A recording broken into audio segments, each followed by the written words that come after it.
31 years ago today, the Detroit Pistons walked past the Chicago Bulls bench and into the tunnel after being swept by the great Michael Jordan in the Eastern Conference Finals. And this game not only marked the end of the Pistons dynasty, it symbolized the end of an era for basketball. The defeat of the most physical team in the NBA by the greatest scorer the game had ever seen was caused by changes in officiating done in order to shut down the Bad Boy Pistons. But to fully understand why the league adopted this approach towards the Pistons, we've got to look back at what they did to succeed, how they were such a big middle finger to basketball, and why they ultimately fell apart.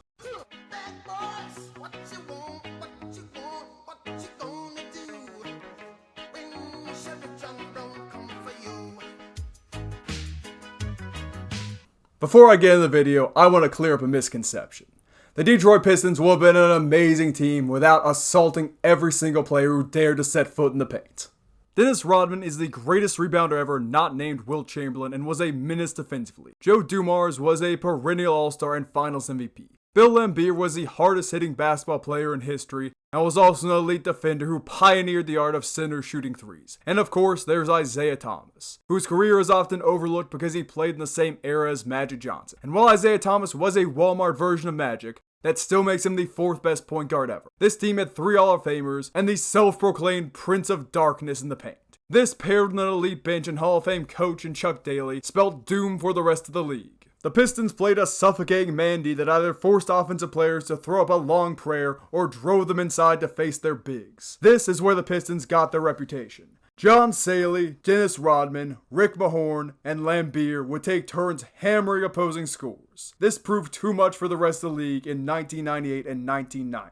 Detroit won by locking you down and knocking you down. And while star players like Magic, Bird, and Pippen had it rough, nobody had it as bad as Jordan. This is because of the Jordan rules. The Jordan rules were very simple. 1. On the wings, push him into the elbows, don't let him drive baseline. 2. When he's on top, influence him to the left. 3. When he's got the ball in the low post, trap him from the top. And the unwritten rule. Whenever he gets into the paint, knock him to the ground. And knock him to the ground the Pistons did.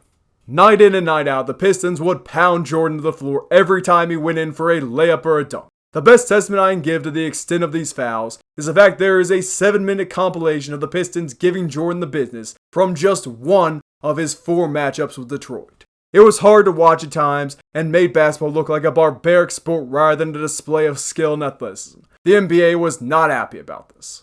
The NBA was in a dark place in the early 1980s. The finals were getting played on tape delay because they just didn't have the audience to get mainstream attention. That all changed when Larry Bird and Magic Johnson burst onto the scene after a fantastic Final Four matchup. Magic and Bird saved the NBA thanks to their legendary play and amazing duels in the NBA Finals. The Celtics-Lakers rivalry brought interest back to basketball and saved the sport. Once the Pistons started clobbering every team they played, the NBA started to see their ratings slip once again. Another dark age looked like it was right around the corner. The thing is, the NBA had the answer to their viewership problems sitting right in front of them.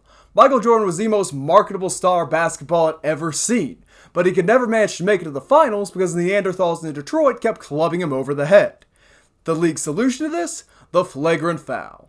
For the first time, there were greater repercussions for rocking a player than 2 free throws. Suddenly, an ejection was a real possibility for the majority of the Pistons' front court. These new rules, paired with the greatness of Michael Jordan, caused the Pistons to crumble. They were swept in 4 games by the Bulls and would never make it back to the conference finals due to age, injuries, and officiating.